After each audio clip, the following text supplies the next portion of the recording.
حامدا و مصلیا اما بعد بسم اللہ الرحمن الرحیم قال النبی صلی اللہ علیہ وسلم من قاء فلا قضاء علیہ ومن استقاء عامدا فعلیہ القضاء۔ نبی کریم صلی اللہ علیہ وآلہ وسلم نے ارشاد فرمایا کہ اگر کسی شخص کو روزے کی حالت میں قے ہو گئی فلا قضاء علیہ، تو اس شخص کے اوپر قضا نہیں ہے، یعنی کہ جس شخص کو روزے کی حالت میں قضا ہوئی تو اس شخص کو روزہ نہیں ٹوٹے گا، تو اس کے اوپر قضا بھی نہیں ہے۔ ومن استقاء عامدا فعلیہ القضاء،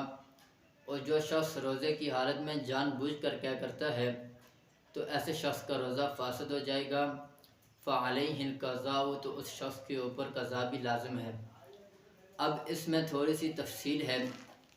کہ روزے کی حالت میں اگر کسی شخص کو قے ہو گئی، یعنی کہ جان بوجھ کر نہیں کی، خود بخود قے ہو گئی، عام ہے کہ تھوڑی سی قے ہوئی یا زیادہ ہوئی، تو اس شخص کا روزہ بالاتفاق نہیں ٹوٹے گا۔ لیکن اگر اس کو قے ہوئی اور وہ قے اس کی خود بخود ہی بلا اختیار واپس حلق میں چلی گئی تو پھر بھی روزہ نہیں ٹوٹے گا۔ اگر کسی شخص کو قے ہوئی لیکن اس نے اپنے اختیار کے ساتھ جان بوجھ کر اس قے کو اپنے حلق میں واپس کر لیا تو اب ایسے شخص کا روزہ ٹوٹ جائے گا۔ اور دوسری بات، جو شخص جان بوجھ کر قے کرے، فرمایا کہ فعلیہ القضاء، تو ایسے شخص کا روزہ ٹوٹ جائے گا، اس کے اوپر قضا لازم ہوگی۔ ایسے شخص کے اس میں بھی تفصیل ہے کہ ایسے شخص جس نے جان بوجھ کر قے کی، اگر یہ قے منہ بھر کر ہوئی تو ایسے شخص کا روزہ بالاتفاق ٹوٹ جائے گا۔ اگر کوئی شخص جان بوجھ کر قے کرتا ہے لیکن وہ قے کم ہے، منہ بھر کر نہیں ہے،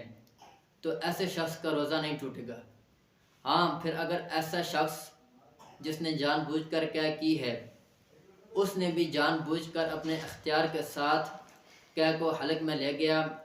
تو پھر اب اس شخص کا روزہ بھی ٹوٹ جائے گا۔ اور ان دونوں صورتوں میں جس میں روزہ ٹوٹ جاتا ہے، ان میں اس شخص کے اوپر روزے کی قضا لازم ہوگی، واجب ہوگی، کفارہ واجب نہیں ہوگا۔ اب اگر کسی شخص نے لا علمی کی وجہ سے روزے کی حالت میں اس کو قے ہوئی، اب وہ اپنے گمان کے مطابق یہ سمجھا کہ میرا روزہ تو ٹوٹ گیا ہے، اب اس نے جان بوجھ کر کچھ کھا پی لیا، تو ایسے شخص کے بارے میں بھی یہی حکم ہے کہ اس کے اوپر قضا ہوگی، کفارہ واجب نہیں ہوگا۔ اللہ رب العزت ہمیں ان مسائل کو سمجھنے کی توفیق عطا فرمائے۔ وما علینا الا البلاغ۔